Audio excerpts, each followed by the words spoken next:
አሁን ደግሞ ጋርናቾ አገባ። ማንቸስተር ፈረደበት። በቃ ወጥቶ ከማንቸስተር ዲያወሩ ያርዛል ዲያወሩ ነው ይሁን። ቸልሲ ካርዲፍ ሲቲን ጥጋስ ይዞት ወደሚቀጥለው ዙር አልፏል ማለት ነው። ይሄን ሁላ ጎል ስታይ ማለት ነው ፈርስት ሃፍ እኩል ነበሩ።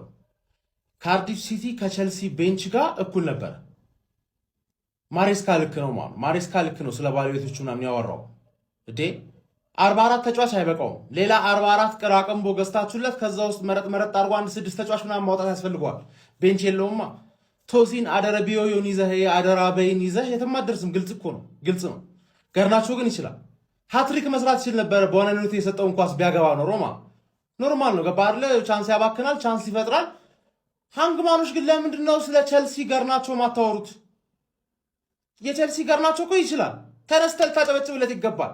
ወይስ ወንድም ጥላን ያስከፋል ብለህ ፈርተህ ነው? ፈሪ ነህ እንዴ? ገርናቾ ይችላል በል ይቃጠላል። ያኛው ገርናቾ ይችላል። ኤዲተር ገርናቾ ይችላል። ቸልሲ ከመጣ በኋላ ብቻ ማለት ከዛች ቅልብስ ውጪ ሁሉም ነገር ሃይላይቱ ይበልጣል። ቀይ ሲለብሳውን ሰማያዊ ሲለብስ ነው ገርናቾ የሚያምርበት። ይያዝልኝ ገባችሁ አይደል? እና 44 ተጫዋች ያስፈልጓል ማሬስካ። ሁለተኛ ማሬስካን አልናገረውም። ለካ ቻምፒየንሺፕ ቡድኖች ምናምን የሚገርፉት ማለት በአደራ ቢው እየገባ ስለሆነ ነው። አደራ ይበላበታል፣ ቂጥ ይገባል። ሌላ 44 ቅራቅንቦ ያምጡለት 7-8 ይወስድና 1-2 ለኛ ይሸጥልናል። ሌላውን ደግሞ ታከፋፍሉታላችሁ። ሰንዴ ማርኬት ፕሌስ ዮሽ ክለብ ይመችሽ።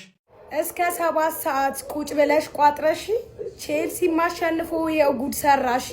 ምድረ ቋጣሪ ገብተሽ ለጥ ወሬ ሳታበሽ ገብተሽ ለጥ በይ። ምክንያቱም ይሄ ቼልሲ ነው። እንደ ዩናይትድ እንደ ትላንት ነው እንድትዝናኑብን አንፈቅድብላችሁማ። ክብራችን አይፈቅድማ። እንድትዝናኑ አናደርጋችሁም።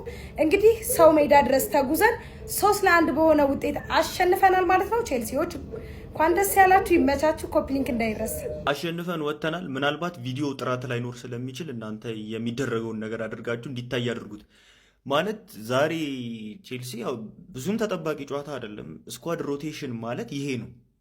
በቃ እንደዚህ ነው ስኳድ ሮቴት የሚደረገው እንጂ በእንደዚህ አይነት ጨዋታ እንጂ ዝም ብሎ ባገኘው ጨዋታ አይደለም። የተጫዋቾቹንም ኮንፊደንስ የምታዳብረው በእንደዚህ አይነት ጨዋታ ነው። አሁን ለምሳሌ ጆሬ ላቶን ይዩት ዛሬ ምን አይነት ጨዋታ እንደተጫወተ። በጣም ምርጥ ጨዋታ ነው የተጫወተ። ያው ቶሲን ነው ሁሌም እንደሆነ ችግር ያለበት ሰው ስለሆነ ባዲያሽሊ በቃ እነሱ አይሆኑ ማባረር ነው ከቲም መፍትሄው። እኔ ጥያቄ ምንድነው ኢስቴቮ ተጣልቶ ነው ተጎድቷል? ለምንድን ነው የማይጫወተው?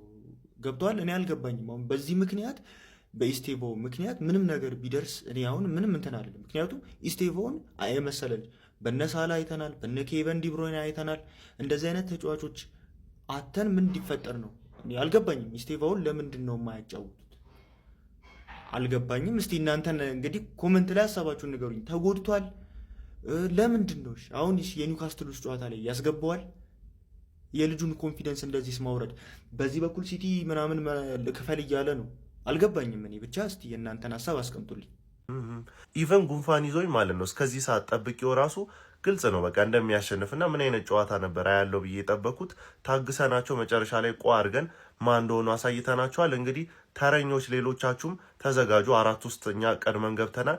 ሌሎቻችሁም እንግዲህ ተፈሳፍሳችሁ ኑና ቀጣይ እንግዲህ ሴሚ ፋይናል ላይ በደርሶ መልስ ጨዋታ እንገናኛለን ማለት ነው። ይመቻችሁ። ለውጥማ አለ። ሁሉንም 11 ቤንች አስገብተን ሉዝ ካላረግን ለውጥማ አለ። ሲጀምር ፈርስት ሃፍ ለምን ነበር ያስፈልገው? የሚነግረኝ ሰው አለ? ምን ነበር ጥቅሙ? ፈርስት ሃፍ የተጫወንበት 45 ደቂቃ የባከነው ለምንድን ነው? ምክንያቱም ሰከንድ ሃፍ በቂ ነበር። በቃ የጨዋታውን የሚያልፈውንና ማያልፈውን የሚወሰንበት ሰከንድ ሃፍ ነበርና ፈርስት ሃፍ እንዲሁ የባከነ ጨዋታ አለ አይደል? እንዲሁ የባከነ ጨዋታ ፈርስት ሃፍ ነበር። ሰከንድ ሃፍ ቅያሬዎች ነበሩ፣ የሚገራርሙ ቅያሬዎች። ጋርናቾ 2 ጎል አለው ግን ፕሪሚየር ሊጉ ላይም ካንቺ ፈልጋለሁ ይሄን ሲጀመር ኤንዞ ማሬስካ ፋይናል ሰሚ ፋይናል ምናምን ያለው ጨዋታ ከሆነ ፋይናል ካልደረሰ ሉዝ አያደርግ። በቃ ይሄን አረጋግጠን መግባት አለብን። ፋይናልን ካላየ ኤንዞ ማሬስካ ሉዝ ማድረግ የሚባል ነገር አይሰማም። በቃ እሱን አረጋግጫለሁ። ቤንቾቻችን ግን ማለት ቤንች ለመሆን እንኳን ይቀራቸው።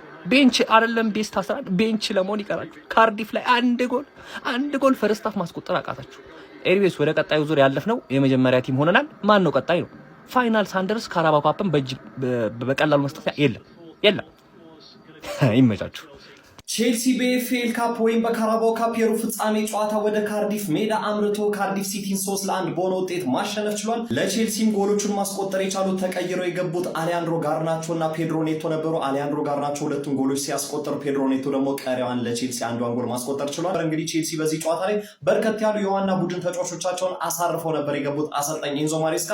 በተለይ ለወጣት ተጫዋቾችና የጨዋታ እድል ላላገኙት በርከት ያሉ የቼልሲ ተጫዋቾች እድል ያገኙበት ጨዋታ ነበረ፣ ግብ ጠባቂውን ጨምሮ። ታዲያ የመጀመሪያው አጋማሽ ብዙም ማራኪና አጥጋቢ ባልነበረው የቼልሲ እንቅስቃሴ ከረፍት በኋላ ተቀይረው በገቡት በነ አሌሃንድሮ ጋርናቾ፣ በነ ፔድሮ ኔቶ እና በነ ጃኦ ፔድሮ ቅያሬ እንግዲህ ጨዋታውን 3-1 ማሸነፍ ችሏል። በዚህ ጨዋታ ላይ ለቼልሲዎች መልካም የተባለው ዜና እንግዲህ ካይሴዶ ከቀይ ካርዱ ቅጣት በኋላ ዛሬ ተመልሶ ጨዋታውን ማድረግ ችሏል። እንደሚታወሰው በአርሰናሉ ጨዋታ ላይ ቀይ ካርድ ማየቱ የሚታወስ ነው። ለማንኛውም ቼልሲ ካርዲፍ ሲቲን 3-1 በማሸነፍ ወደ ኤፍኤል ካፕ ወይም ወደ ካራባኦ ካፕ ግማሽ ፍጻሜ ማለፍ ችሏል። ነገ በተመሳሳይ ሰዓት እነ ማንቸስተር ሲቲ እና ኒውካስል ጨዋታቸውን ካደረጉ በኋላ እንግዲህ ቼልሲ የግማሽ ፍጻሜ ተፋላሚውን የሚለይ ይሆናል። ለማንኛውም ስለምሽቱ የቼልሲ ድል እናንተስ ምን ትላላችሁ? ሀሳባችሁን ኮሜንት ሴክሽን ላይ ያጋሩኝ።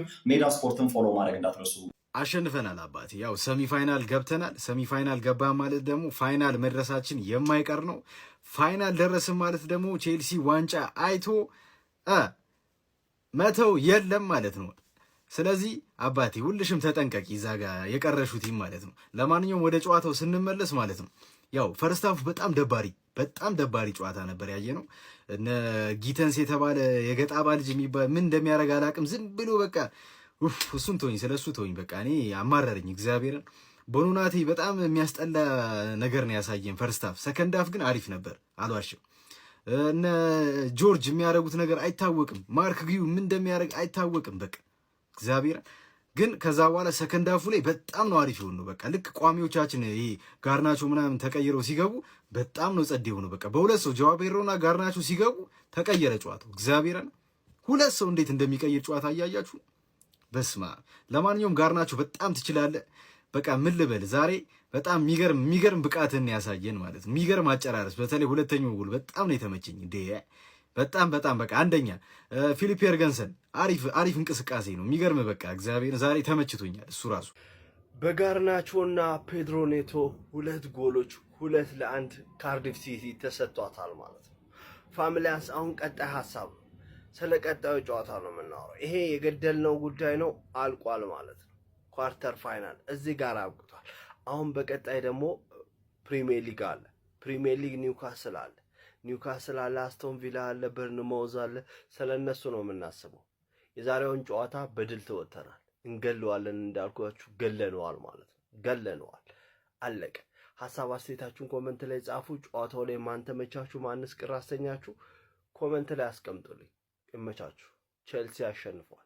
ቼልሲ ወደ ግማሽ ፍጻሜ ማለፍ ችሏል። በእንግሊዝ ካራባኦ ካፕ ሩብ ፍጻሜ ጨዋታ የሊግ አንዱን ቡድን ካርዲፍ ሲቲን የገጠመው ቼልሲ 3-1 በማሸነፍ ወደ ካራባኦ ካፕ ግማሽ ፍጻሜ ማለፉን ማረጋገጥ ችሏል። በዚህ ጨዋታ ላይ ቼልሲዎች የመጀመሪያው አጋማሽ ላይ ወጣት ተጫዋቾችን ቅድሚያ በመስጠት እንግዲህ 0-0 የተለያዩ ሲሆን፣ ነገር ግን ከሰከንድ ሃፍ በኋላ አሰልጣኝ ኤንዞ ማሬስካ የተለያዩ ቅያሬዎችን በማድረግ ቅያሬዎቻቸውም ሰርቶላቸው 3-1 ካርዲፍ ሲቲን ማሸነፍ ችሏል። እንግዲህ አሌሃንድሮ ጋርናቾ ተቀይሮ ከገባ በኋላ ለቼልሲ ቀዳሚ ማድረግ የቻለችውን ጎል ከሁለተኛው አጋማሽ በኋላ 57ኛው ደቂቃ ላይ ማስቆጠር ችሎ ካርዲፎች በድጋሚ በተርንቦል ጎል አማካኝነት ጨዋታው ላይ አቻ ማድረግ ችሎ ቼልሲን አጣብቂኝ ውስጥ ማስገባት ችሎ ነበረ። ነገር ግን በድጋሚ ተቀይሮ የገባው ኔቶ 82ኛው ደቂቃ ላይ እንዲሁም ደግሞ ጋርናቾ 93ኛው ደቂቃ ላይ ተጨማሪ ጎሎችን አከታትለው በማስቆጠር ቼልሲ ጨዋታውን 3-1 በማሸነፍ በካራባኦ ካፕ ወደ ግማሽ ፍጻሜ ማለፍ እንዲችል ማድረግ ችለዋል። ለማንኛውም እናንተ ስለዚህ ጨዋታ ምን ትላላችሁ? ሀሳባችሁን ኮሜንት ሴክሽን ላይ አካፍሉኝ። የፕላስ ምልክቱን በመጫን ፈጣንና አዳዲስ የሆኑ እግር ኳስ መረጃዎችን ማየት ይችላል። ዛሬ ከዚህ ውጤት በኋላ ማለት ነው ስለ ኤንዞ ማሬስካ ነው ማውራት የምፈልገው ማለት ነው።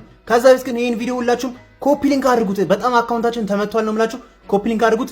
እንግዲህ ወደ ኤንዞ ማሬስካ ስንገባ ማለት ነው ዛሬ ትችላለህ፣ በጣም የቻልከው ዛሬ። ኧረ በስማ ሁሉ ነገሩ በቃ የሚቀያየራችሁ ቅያሪ እንዳለ የገባው አሰላለፍ ራሱ ማለት ነው። እኔ ኤስቴቮ ብቻ ነው የጎደለብኝ፣ ሌላው እንዳለ የተጠበቀ አይነት አሰላለፍ ነበረ። ከዛ በስቲያ ማለት ነው ፈርስት ሃፍ በጣም መጥፎ ፐርፎርማንስ አሳይተን 0-0 ውጤት ወጥተን ነበር። ሰከንድ ሃፍ ግን ማለት ነው ኤንዞ ማሬስካ የተባለ ሰውዬ በቃ ዛሬ ምንም አልሰማችሁም ያላቸው ጋይስ። የኤንዞ ማሬስካ ሲቹዌሽን የምናውቀው ነገር ነበር ማለት ነው። እንግዲህ የተናገረው ነገሮች ነበረ፣ ድጋፍ እያገኙ አይደለም የሚል ነገር አሳይቶ ነበር። እንግዲህ ይሄን የመጣው ማለት ነው ያሉትን ተጫዋቾች እየተጠቀም አይደለም የሚል ነገር ነበርና ዛሬ አየነው። በቃ ጊተንስ ገባ፣ ጆርጅ ገባ፣ ቦናኖቴ ፈርስት ሃፍ ሌላ ተጫዋች ነበር። ሰከንድ ሃፍ ምን እንደነካው አላውቅም፣ የሆነ ነገር ሰጥቶት ነው የገቡት ተጫዋች። ሌሎቹ ግን እንዳያችሁት ነው። በቃ ሀቶም ትንሽ ሼኪ ነበረ በቃ እና እሱ ያውቃል በቃ ከኛ በላይ የሚያውቀው ነገር አለ እና ትሬኒንግ ላይ የሚያያቸው ነገር ናቸው። ለማንኛውም ዛሬ ጥሩ ነገር አሳይቶናል ብዬ አስባለሁ። ከዛ በስቲያ ማለት ነው ሰከንድ ሃፍ ገና እንደጀመረ ሁለት ተጫዋች ቀይሮ ጨዋታውን እንዴት ሲሪየስሊ እንዳየ አይተናል ማለት ነው። ጋርናቾና ጆዋ ፔድሮ ገብተው እንግዲህ ጉይና ጆርጅ ማለት ነው ወደዛ በሉ ነበር ያላቸው ማለት ነው። በዚህ ያለ በቃ ቅያሪው ሌላ ጊዜ ማለት ነው ያስቀምጣቸዋል በቃ ይረፉ ምናምን የሚል ነገር አለ። ዛሬ ግን ጉስቱና ፔድሮ ኔቶ ራሱ ድጋሚ ሲገቡ በቃ ያለውን ሪሶርስ ሙሉ በሙሉ ነበር የተጠቀመው ማለት ይቻላል። እና እንግዲህ የቀየሩ ተጫዋቾች ናቸው ጨዋታውንም የቀየሩት ማለት ይቻላል። ጋርናቾ 2 ጎል በማግባት እንዲሁም ፔድሮ ኔቶ 1 ጎል አግብቶ 3-1 በሆነ ውጤት የዛሬውን ጨዋታ አሸንፈን ወደ ቀጣይ ዙር አልፈናል ማለት ነው።